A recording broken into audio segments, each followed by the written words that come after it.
Titán nos está mintiendo, no de forma pasiva, no por accidente. Hay algo casi deliberado en la forma en que esta luna se presenta ante el universo, como un decorado construido con precisión quirúrgica, diseñado para despertar todos tus instintos de reconocimiento, de familiaridad, de sentirte como en casa.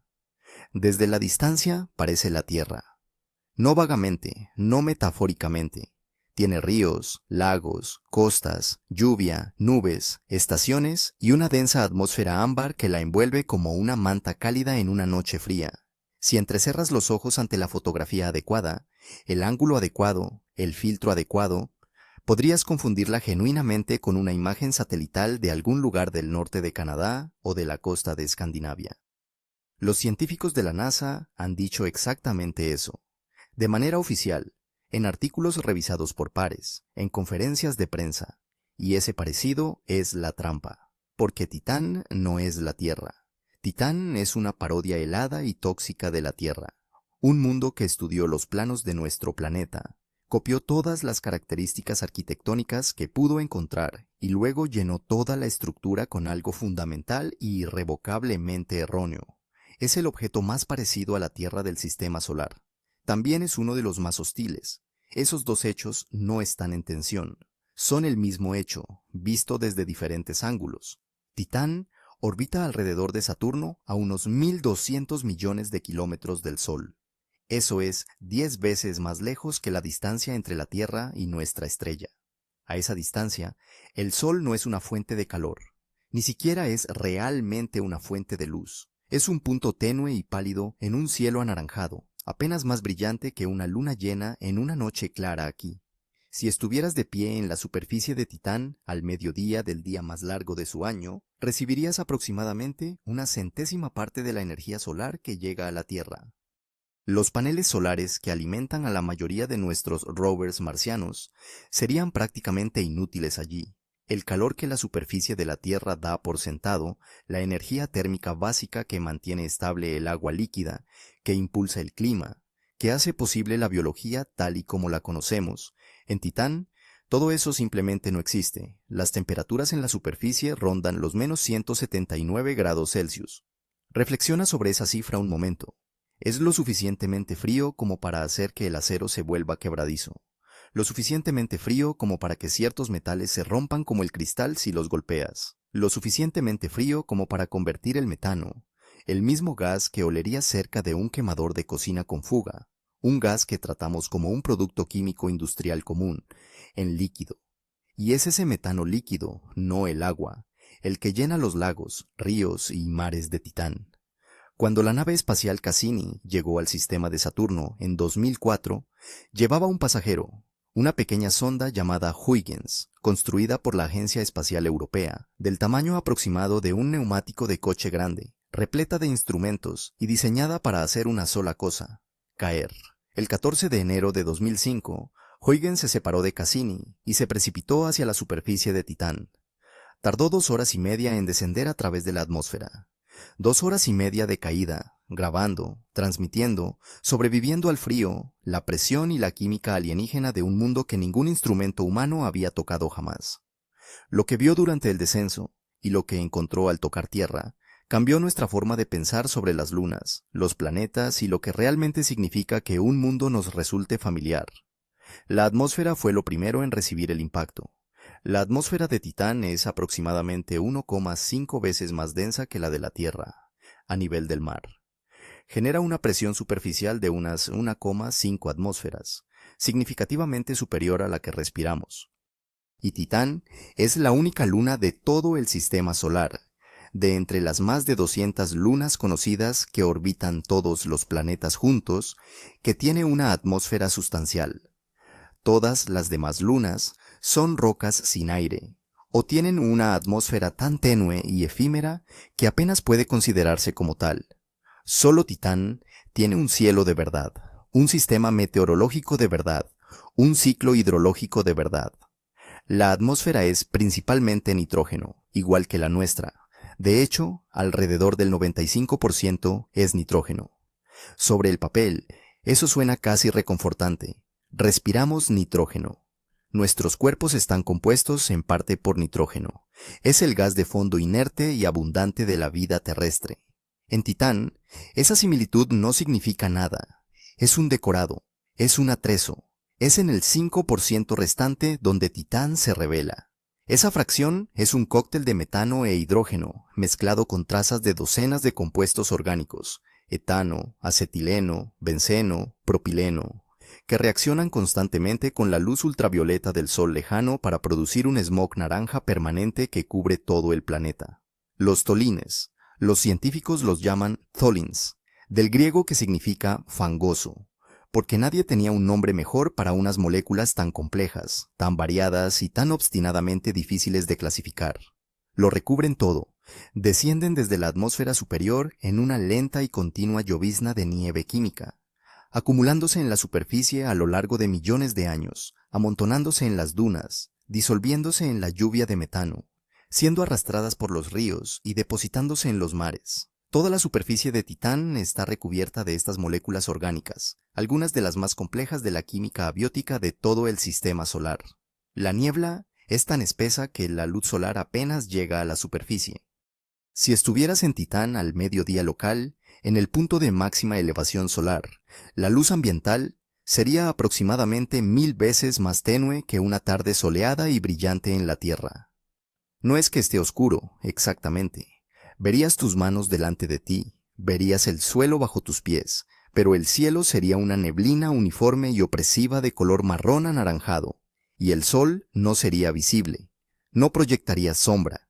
Estarías en una situación más parecida al nivel de luz del crepúsculo profundo, los últimos minutos antes de la oscuridad total en una tarde nublada, salvo que nunca se haría más claro ni más oscuro, y se mantendría de ese color para siempre. Huygens grabó sonido durante su descenso. No era ruido de instrumentos, no eran interferencias de radio, era viento. Viento real azotando la sonda mientras caía a través de sucesivas capas de neblina. Puedes escuchar las grabaciones de ese descenso en línea.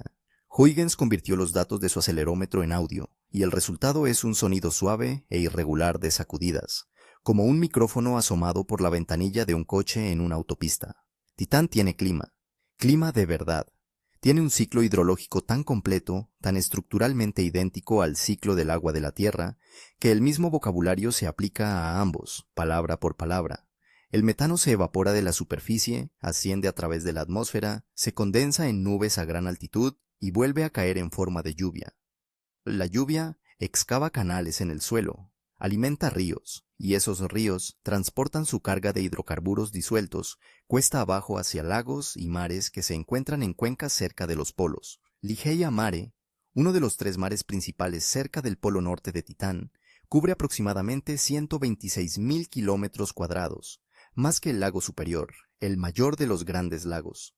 Kraken Mare, la mayor masa de líquido de Titán, cubre unos 400.000 kilómetros cuadrados. A modo de comparación, el mar Caspio, el lago más grande de la Tierra, cubre unos 371.000 kilómetros cuadrados. Kraken Mare es más grande, y Kraken no es poco profundo. Las mediciones del sonar de Cassini sugirieron profundidades que podrían superar los 300 metros en algunas zonas. Desde la órbita, los mapas de radar de estas características parecen estudios costeros detallados, ensenadas que se adentran profundamente en el terreno circundante, penínsulas que se adentran en el líquido, islas dispersas en las aguas poco profundas de la costa, cuencas de drenaje que se alimentan desde múltiples direcciones. Si se quitaran las etiquetas de un mapa de radar de Cassini y se le entregara a un geógrafo, éste podría buscar un atlas de referencia antes de darse cuenta de que algo no cuadra. Ahí está el truco. Eso es lo que hace que Titán resulte tan profundamente inquietante. La geografía es familiar, los procesos son familiares. Evaporación, condensación, precipitación, erosión, deposición. Cada una de esas palabras se aplica tanto a la Tierra como a Titán sin modificaciones. El mecanismo es idéntico, los ingredientes son extraños, y esa combinación, proceso familiar, sustancia extraña, resulta más desorientadora de lo que sería la pura extrañeza. Un planeta de hierro sólido es extraño, un planeta de metal líquido es extraño. Pero un planeta donde llueve, donde fluyen los ríos, donde los mares bañan costas que se parecen a las que has visto en los mapas, y todo ello hecho de metano en lugar de agua, cruza una línea que va de lo extraño a algo más difícil de nombrar. La lluvia de metano en Titán no cae como cae la lluvia aquí. La gravedad en Titán es de aproximadamente el 14% de la de la Tierra, menos de una sexta parte de su fuerza. En combinación con la densa atmósfera, que frena considerablemente la caída de los objetos, las gotas de lluvia en Titán se comportarían de una forma diferente a todo lo que hayas visto en la naturaleza. Los modelos sugieren que las gotas individuales podrían crecer hasta alcanzar 1 centímetro o más de diámetro antes de que su peso supere la resistencia atmosférica, mucho más grandes que las gotas de lluvia terrestres, que se rompen por encima de unos 6 milímetros, y caerían lentamente. Descenderían a través de la neblina con una especie de impulso perezoso e indiferente, como imágenes a cámara lenta de gotas de agua en un laboratorio. Si estuvieras de pie en medio de una tormenta en Titán, suponiendo que el traje que te protege del frío y de los productos químicos funcionara a la perfección, al principio casi no notarías la lluvia. Gotas grandes y lentas que llegan sin el silbido y el rugido de un aguacero terrestre. Silenciosas, deliberadas. Entonces, una caería sobre tu guante. El metano es un disolvente. No es tan agresivo como la acetona o los disolventes industriales más fuertes, pero disuelve los compuestos orgánicos con paciente eficacia. Muchos plásticos y cauchos se hinchan o se degradan en contacto prolongado con el metano líquido. Las juntas de un traje espacial, las arandelas, las secciones flexibles en las articulaciones. Si alguno de esos materiales fuera incompatible con la química del metano, la lluvia no solo te empaparía, se abriría paso hacia las articulaciones, empezaría a atacar las cadenas de polímeros del material de las juntas, lentamente, en silencio, en un traje presurizado que opera a menos 179 grados, donde cualquier fallo en las juntas significa la muerte instantánea. Lo silencioso y lento no es tranquilizador. El suelo sobre el que aterrizó Huygens fue otra revelación. La sonda golpeó la superficie y no rebotó, ni se deslizó. Se hundió muy ligeramente, 1 o 2 milímetros, y luego se estabilizó. Los datos de desaceleración sugerían una corteza delgada y firme que recubría algo más blando debajo. Los científicos lo interpretaron como análogo a la arena húmeda o a la crème brûlée, una capa superior crujiente sobre un sustrato más blando y maleable, excepto que la humedad que saturaba ese sustrato no era agua. Eran hidrocarburos líquidos. La superficie de Titán es, en algunos lugares, esencialmente un banco de arena empapado de metano. La cámara de Huygens capturó una sola imagen de la superficie, solo una, tomada en los primeros minutos tras el aterrizaje, antes de que las baterías se agotaran y la misión terminara en silencio. Esa única imagen mostraba una llanura plana salpicada de objetos redondeados, guijarros y cantos rodados de distintos tamaños, que iban desde unos pocos centímetros hasta quizás una docena de centímetros de diámetro, yacían sobre un sustrato más oscuro y fino. Eran lisos, redondeados, moldeados por el paciente trabajo del líquido en movimiento, la constante abrasión de grano contra grano, la forma en que los ríos y arroyos pulen todo lo que transportan a lo largo de escalas de tiempo suficientemente largas. Se parecían exactamente a las rocas de río de un banco de grava en Arizona, o al lecho pedregoso de un arroyo en las tierras altas de Escocia. Uno de los científicos de imágenes que trabajaba en el equipo de Huygens, al comentar esa fotografía en las semanas posteriores al aterrizaje, dijo que la escena podría haberse confundido con el lecho seco de un río en la Tierra, no un paisaje vagamente similar, un lecho de río seco, así de preciso, así de familiar, excepto que esos guijarros estaban hechos de hielo de agua. A una temperatura de 179 grados bajo cero, el hielo de agua no es la sustancia blanda y resbaladiza que se encuentra en una acera en invierno. Es duro como el granito, mecánica y estructuralmente, se comporta como la roca, porque a esas temperaturas la energía térmica que hace que el hielo sea plástico y resbaladizo bajo presión simplemente no está presente. Esas rocas de río están hechas de agua congelada, más dura que la mayoría de las piedras terrestres, moldeadas no por agua líquida, sino por ríos de metano líquido que hace tiempo que se retiraron o cambiaron de curso. Así es como actúa Titán. Te ofrece algo reconocible, un lecho fluvial, una costa, una tormenta, un campo de dunas. Y luego, Cuando alargas la mano para tocarlo, revela de qué está hecho en realidad. Y la revelación siempre es peor de lo que habría sido la ignorancia. Piensa en las dunas, los instrumentos de radar de la sonda Cassini, durante sus repetidos sobrevuelos de Titán entre 2004 y 2017, cartografiaron vastos campos de dunas de arena lineales en las regiones ecuatoriales de la Luna. Estas dunas se extienden a lo largo de cientos de kilómetros en formaciones largas y paralelas, separadas por valles de roca, madre expuesta o sustrato orgánico. Sus dimensiones, altura, espaciado, forma, organización general, son casi idénticas a las de las dunas lineales del desierto del Sáhara, el desierto de Namib y otros grandes ergs terrestres. La misma escala, el mismo espaciado, las mismas formas sinuosas y elegantes. A partir de un mapa topográfico de radar, los campos de dunas ecuatoriales de Titán y el desierto de Rub al-Khali de Arabia Saudí son casi indistinguibles en su forma. La arena que forma esas dunas no es sílice. No es ningún mineral que se encuentre en las playas de la Tierra. Los granos están formados por tolinas, las mismas moléculas complejas de hidrocarburos que llueven desde la capa de smog situada más arriba. Estas partículas se forman en la atmósfera superior, crecen a medida que acumulan carga y enlaces químicos, acaban por volverse lo suficientemente pesadas como para caer y se depositan en la superficie tras un viaje a través de 100 kilómetros de neblina anaranjada. Los desiertos de Titán se han construido a partir de la química atmosférica, grano a grano, a lo largo de millones de años. La arena es orgánica. Las dunas son orgánicas. Si cogieras un puñado e intentaras dejarlo deslizarse entre tus dedos, estarías sosteniendo moléculas que serían extremadamente tóxicas para el tejido humano en cualquier concentración suficiente. Hay un detalle sobre esas dunas que merece más atención de la que suele recibir. Se mueven en la dirección equivocada. Los vientos dominantes de Titán cerca del Ecuador soplan generalmente de este a oeste, en consonancia con la lenta rotación de 16 días de la Luna y la dinámica de su densa atmósfera. Las dunas, sin embargo, están orientadas de oeste a este, apuntan en dirección contraria al viento dominante. Durante años, después de que Cassini las cartografiara por primera vez, esto fue un enigma sin resolver.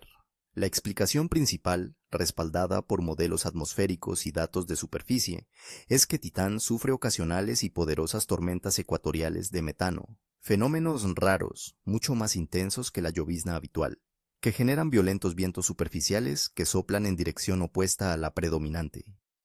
Estas tormentas pueden ocurrir con poca frecuencia, en escalas de tiempo de décadas o siglos, pero cuando llegan, son lo suficientemente fuertes como para dominar el viento cotidiano y empujar las dunas en la dirección equivocada en cuestión de horas. El clima habitual forma las dunas a lo largo de millones de años. Las tormentas las remodelan en una tarde. Los desiertos de Titán no solo son extraños en su composición, están esculpidos por rabietas, y bajo todo ello, algo aún más extraño. Entre 2006 y 2012, Cassini realizó una serie de mediciones gravitacionales precisas de Titán durante repetidos sobrevuelos cercanos. Al seguir la trayectoria de la nave espacial con extraordinaria precisión, midiendo cambios en su velocidad hasta fracciones de milímetro por segundo mediante técnicas de Doppler de radio, los científicos pudieron cartografiar variaciones en el campo gravitacional de Titán que revelaron algo sobre la estructura e interior de la Luna.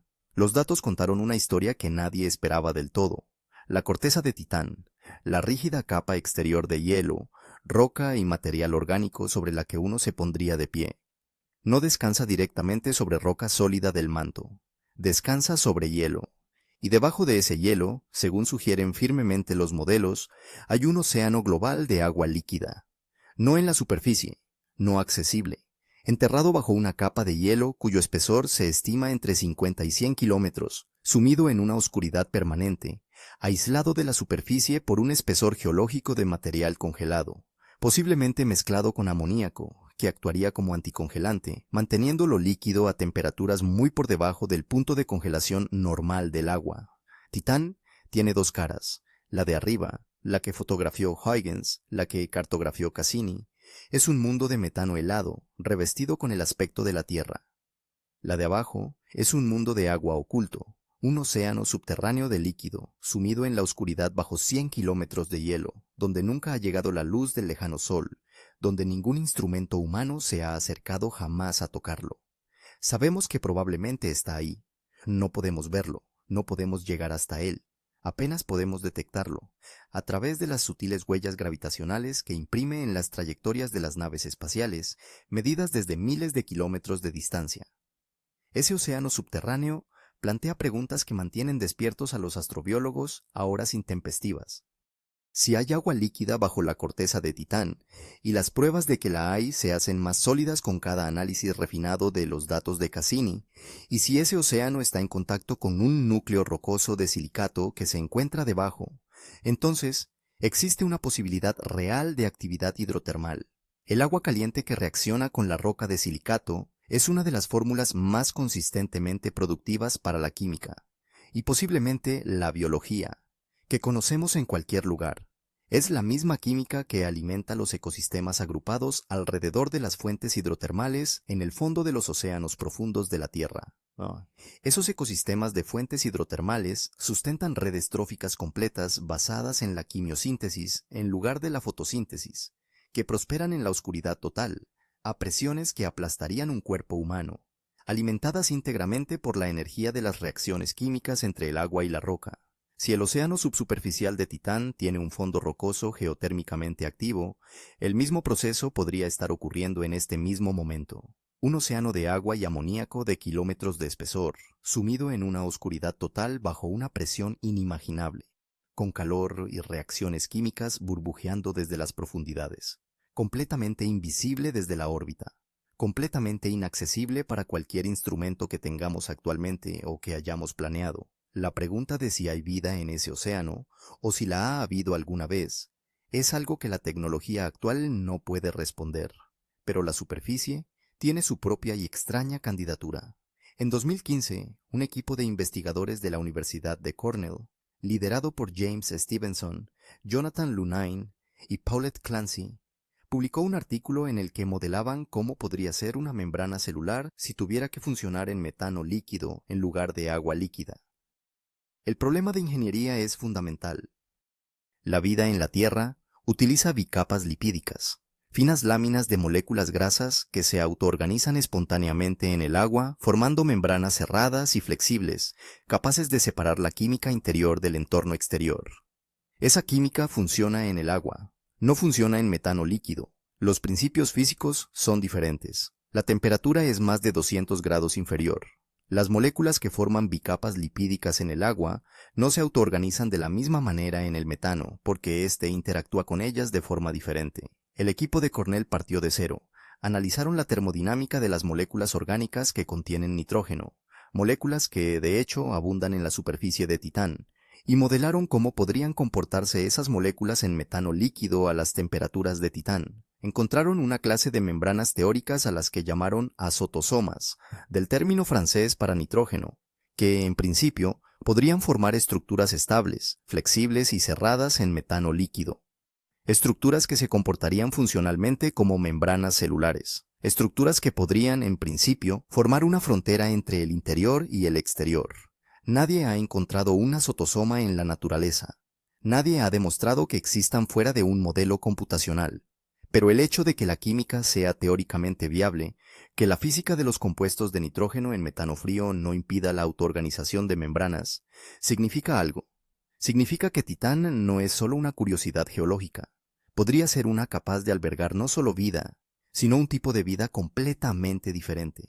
Una forma de biología basada en una química totalmente diferente, que opera a temperaturas en las que la bioquímica terrestre simplemente no puede funcionar. Una que no necesita agua, no necesita calor, no necesita nada que la vida terrestre considere imprescindible. Esa idea es o bien lo más emocionante que te has encontrado esta semana, o lo más inquietante, dependiendo totalmente de tu tolerancia hacia lo genuinamente alienígena. Piensa por un momento en lo que significaría realmente que esa química funcionara, si los azotosomas no fueran solo construcciones teóricas, sino estructuras físicamente reales que se están ensamblando en este mismo momento en los mares de metano de Ligeia Mare. Significaría que la vida, o algo funcionalmente indistinguible de los precursores de la vida, no encontró una sola solución al problema de la autoorganización, sino dos.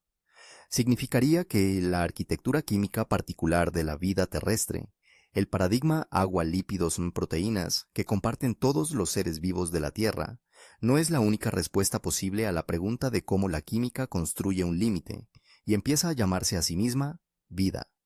La biología terrestre está centrada en el agua. Asume el agua líquida como disolvente, temperaturas moderadas como rango operativo, y carbono, oxígeno, hidrógeno y nitrógeno en configuraciones específicas como materiales de trabajo. Toda la historia de la astrobiología, hasta hace muy poco, asumía que la vida en otros lugares sería, en líneas generales, similar. Porque tenía que serlo, porque esas eran las condiciones que la vida necesitaba. Titán desafía esa suposición, no desde el punto de vista de la filosofía, sino desde el de la química. Las matemáticas, según el equipo de Cornell, realmente funcionan. Los compuestos de nitrógeno en metano líquido a temperaturas criogénicas no se vuelven espontáneamente imposibles de organizar. Simplemente se organizan de manera diferente, en algo más extraño y frío, y totalmente diferente a cualquier cosa de tu cuerpo, pero potencialmente funcional. Y la función, la capacidad de mantener una química interior, de separarse del entorno, de resistir la entropía localmente a costa de la entropía global, es, podría decirse, lo que es la vida, despojada de todas sus demás propiedades. Titán podría estar haciendo eso, silenciosamente, en sus lagos de metano, ahora mismo, sin saber lo que es. Hay más. En 2010, dos grupos de investigación distintos, que trabajaban de forma independiente y utilizaban métodos analíticos diferentes sobre los mismos datos de la Cassini, informaron de anomalías en la atmósfera inferior de Titán que nunca han sido explicadas satisfactoriamente por la química no biológica. El primer estudio, dirigido por Roger Clark en el Servicio Geológico de los Estados Unidos, descubrió que las moléculas de hidrógeno que fluían hacia la atmósfera superior de Titán procedentes del viento solar parecían desaparecer cerca de la superficie. Descendían en concentraciones detectables por los espectrómetros de Cassini. No volvían a subir. Algo en la superficie o cerca de ella estaba consumiendo hidrógeno, absorbiéndolo, eliminándolo del ciclo atmosférico de una forma que la química abiótica estándar no podía explicar por completo. El segundo estudio, dirigido por Daryl Strobel de la Universidad Johns Hopkins, descubrió un desconcertante déficit de acetileno cerca de la superficie de Titán. El acetileno se forma en abundancia en la atmósfera superior de Titán a través de reacciones fotoquímicas. Los modelos predijeron que debería acumularse en la superficie, acumulándose a lo largo del tiempo geológico. No era así. Algo lo estaba eliminando más rápido de lo que la fotoquímica podía producirlo. Antes de que Cassini llegara a Saturno, el astrobiólogo Chris McKay, uno de los investigadores más destacados en el campo de la vida extraterrestre, había publicado un artículo teórico. En él, proponía un experimento mental. Si existiera vida metanogénica en la superficie de Titán, ¿cuál sería su firma metabólica? ¿Qué consumiría y produciría que pudiera ser detectable por los instrumentos orbitales? Su respuesta: esa vida respiraría hidrógeno y consumiría acetileno como fuente de energía, produciendo metano como subproducto metabólico. El hidrógeno y el acetileno desaparecidos, descubiertos años después de la predicción de McKay por dos equipos de investigación independientes, utilizando dos instrumentos diferentes, encajan con esa predicción, no de forma aproximada, de forma específica. Nadie afirmó que esto fuera una prueba de vida. Se propusieron explicaciones no biológicas, y la mayoría de los científicos se inclinan por explicaciones abióticas para ambas observaciones.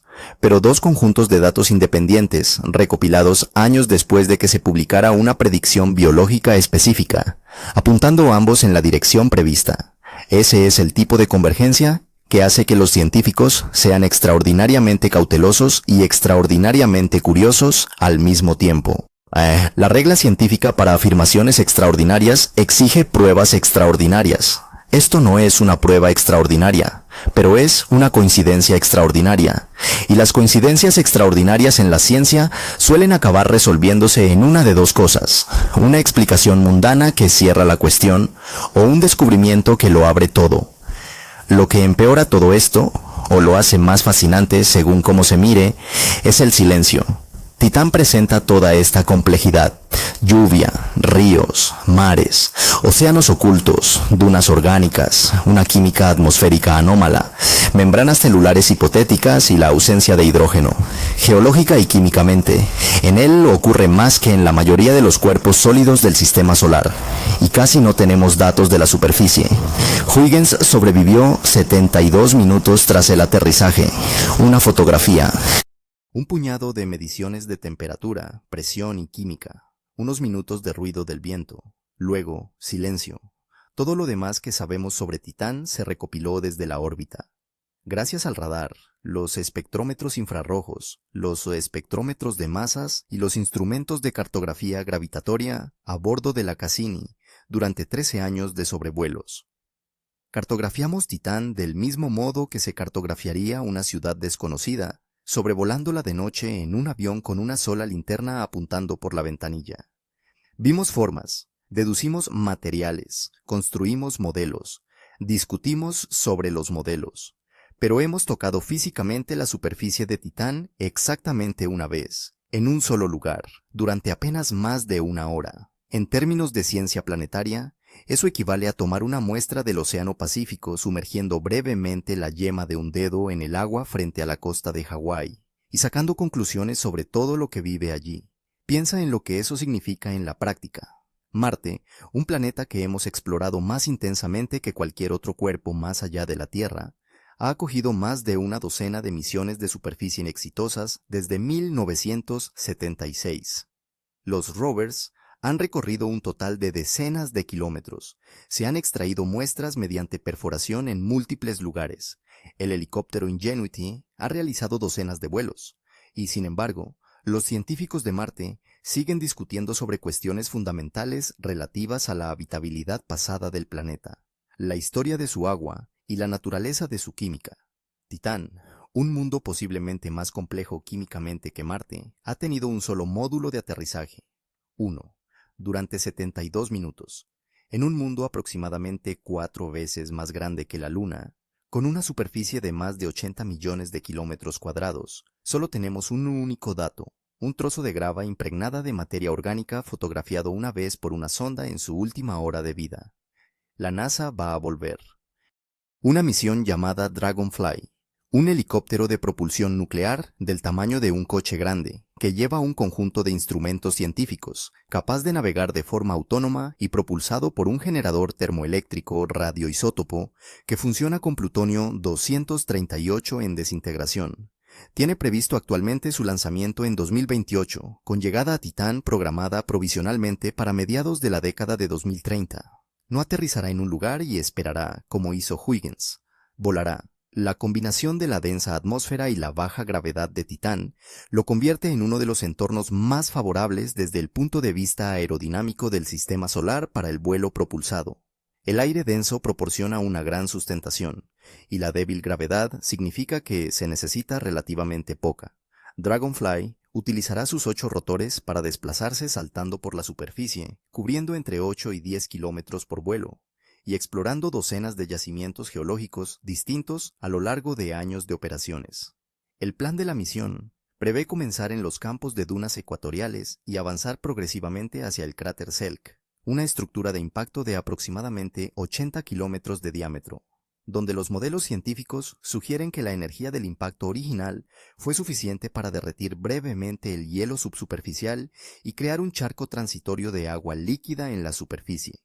Durante un periodo posterior al impacto, posiblemente de cientos a miles de años, habría existido agua líquida en ese cráter, mezclándose con el material orgánico que llovía desde la atmósfera de Titán. Durante un breve instante geológico, ambas quimias potenciales de Titán, la química subterránea basada en el agua y la química superficial basada en el metano, habrían coexistido en el mismo lugar. La zona de mezcla del cráter Selk es el lugar donde, si se quisiera encontrar evidencia de química prebiótica compleja, se buscaría. La ingeniería por sí sola es una especie de locura silenciosa. Los rotores de Dragonfly tienen que generar sustentación en una atmósfera 4 veces más densa que la de la Tierra, lo cual ayuda, pero a temperaturas en las que la mayoría de los lubricantes se comportan de forma diferente, donde los componentes electrónicos se enfrentan a modos de fallo que nunca se han probado en condiciones reales, y donde la fuente de energía es un trozo de material radiactivo en desintegración que genera calor y corriente eléctrica independientemente de si el resto del sistema a bordo está funcionando. La sonda volará durante unos 30 minutos por salto, aterrizará, recargará sus baterías desde el RTGE durante las horas o días siguientes, pondrá en marcha sus instrumentos, analizando muestras de suelo con un espectrómetro de masas a bordo capaz de identificar moléculas orgánicas complejas, escaneando el subsuelo con un sismómetro, midiendo el espectro de rayos gamma local para determinar la composición elemental del material de la superficie. Y luego, volará de nuevo. Cada salto se realizará de forma mayoritariamente autónoma, utilizando odometría visual y guía inercial, ya que el retraso de 80 minutos en la comunicación unidireccional entre la Tierra y Saturno hace imposible el control en tiempo real. Cada decisión de aterrizaje, cada elección de navegación, la tomará un software que se ejecuta en procesadores dentro de una carcasa de titanio en el fondo de un cielo alienígena. Dragonfly navega con mapas trazados por una nave espacial que lleva muerta desde 2017, cuando Cassini fue guiada deliberadamente hacia la atmósfera de Saturno, con su misión concluida y su combustible agotado, y destruida. Dragonfly sigue el camino de un fantasma. Lo que Dragonfly encuentre, o no encuentre, en el cráter Selk podría redefinir las condiciones límite de la vida. No porque encontrar compuestos orgánicos complejos allí demostrara la existencia de vida, no lo haría. Pero si la química de ese cráter muestra signos de organización, de lateralidad molecular preferencial, de una complejidad mucho mayor de lo que la termodinámica aleatoria debería producir, si muestra, en resumen, signos de que algo está intentando suceder, entonces Titán deja de ser una curiosidad y se convierte en un punto de datos. Tenemos un ejemplo de un mundo donde la química se convirtió en biología, la Tierra. Si encontramos un segundo lugar donde la química se movía en esa dirección, aunque nunca cruzara la línea, aunque la vida de Titán, si existe, siga siendo solo química que lo intenta y fracasa. Dos ejemplos no son el doble de interesantes que uno. Dos ejemplos son un patrón. Un patrón sugiere un universo donde esto ocurre, donde la química se desliza hacia la biología, si hay suficiente complejidad, tiempo y las condiciones adecuadas. Un ejemplo es una casualidad, dos ejemplos son una ley. Hasta entonces, Titán espera. Sigue lloviendo metano en ríos oscuros que se abren paso a través de llanuras de sedimentos orgánicos, desembocando en mares que ningún ojo humano ha visto jamás directamente. Sigue girando bajo su cielo anaranjado, lento, frío e indiferente, completando un día cada 16 días terrestres, un año cada 29 años terrestres. Sigue ocultando un océano de agua líquida bajo 100 kilómetros de hielo, un océano que puede ser más antiguo que los océanos de la Tierra, que puede haber permanecido en la oscuridad desde antes de que apareciera la vida compleja en nuestro planeta. Sigue luciendo el rostro de la Tierra sobre un cuerpo construido de veneno, frío y extrañeza. Y sigue planteando una pregunta que aún no podemos responder. Cualquier otro entorno genuinamente hostil del sistema solar tiene la cortesía básica de anunciarse. Venus es un horno. Desde la órbita, desde el suelo, desde todas las mediciones que hemos tomado, Venus grita lo que es.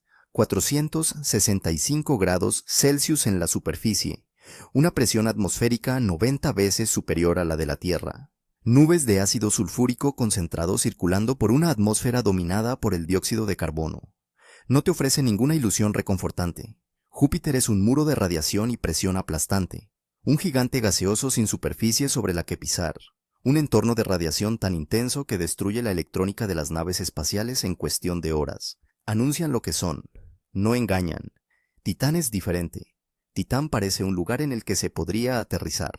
Un lugar por el que se podría caminar, un lugar con costas y cielos, y clima y geología, y todo el vocabulario visual de la habitabilidad.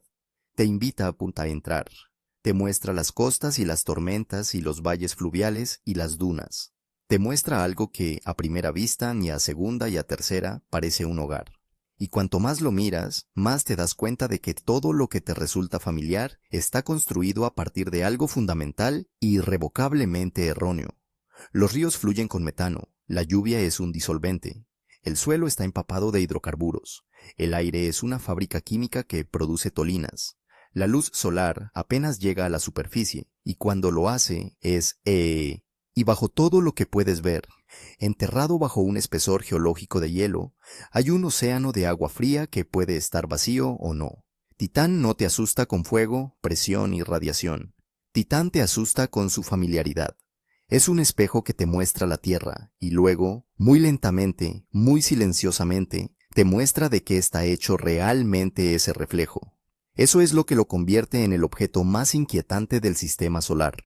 No es el frío, no es el metano, no es la neblina tóxica, ni el océano oculto, ni la química alienígena de sus membranas teóricas. Es el parecido. Es el hecho de que Titán parece haber estudiado los deberes de la Tierra, copiado el formato con extraordinaria precisión y rellenado cada respuesta con algo de un lenguaje completamente diferente. Miramos a Titán y vemos nuestro propio reflejo, costas, clima, un cielo denso, estaciones, la geografía de un mundo habitable, y el reflejo es erróneo, de formas que llevan tiempo percibir y aún más tiempo comprender por completo. Un mundo que parece familiar, pero no lo es, un espejo que no encaja del todo, ese tipo de anomalía que sientes antes de poder nombrarla. Si eso no te inquieta, dedica un minuto de tranquilidad a mirar la única fotografía de la superficie tomada por Huygens. Rocas de río en una llanura. Un horizonte brumoso, una luz que podría ser la de un atardecer en cualquier lugar de las zonas templadas de la Tierra.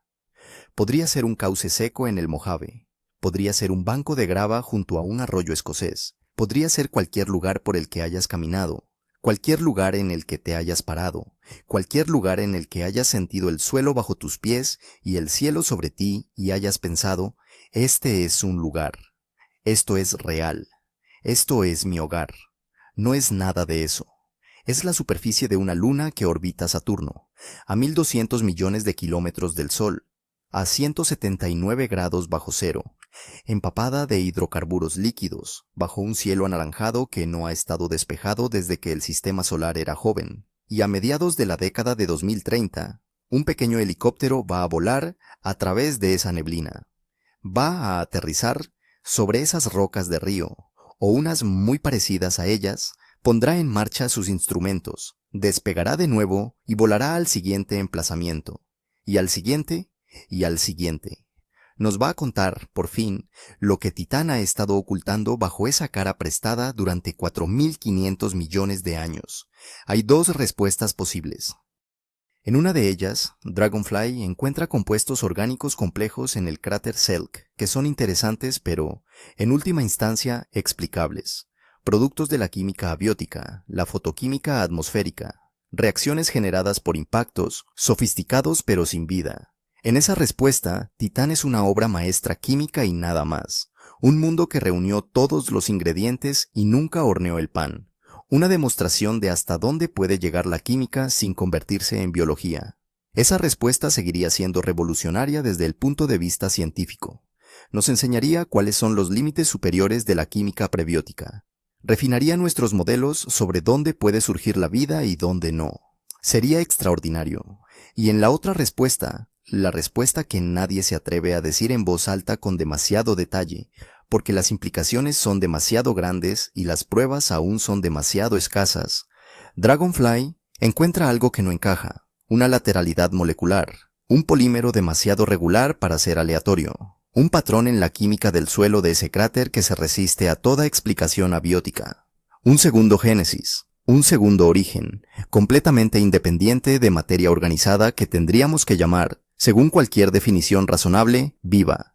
Si eso ocurre, si Dragonfly envía datos que nos obliguen a concluir que Titán desarrolló la biología por sí mismo, con ingredientes diferentes, en condiciones diferentes, sin ninguna conexión con la única vida que hemos conocido hasta ahora, entonces, todas las suposiciones que hemos hecho sobre nuestro lugar en el universo cambian, de forma permanente, irreversible. Si la vida surgió de forma independiente 2 veces en el mismo sistema solar, es casi seguro que surgió en todos los lugares donde las condiciones lo permitieron. Y las condiciones, como demuestra Titán, son mucho más amplias de lo que pensábamos. Si la respuesta es el descubrimiento más emocionante de la historia de la ciencia, o la confirmación más profunda de que el universo puede ser a la vez hermoso y completamente indiferente, sinceramente no lo sé. Nadie más lo sabe tampoco. Por eso precisamente vamos. Espero que hayáis disfrutado del vídeo. Si es así, por favor, Pensad en darle a me gusta. Ayuda más de lo que pensáis y le indica al algoritmo que este tipo de contenido riguroso y basado en la ciencia merece ser mostrado a más gente. Si queréis estar aquí cuando Dragonfly despegue, cuando llegue y cuando empiecen a llegar los datos, suscribíos para no perdéroslo. Nos vemos la próxima vez.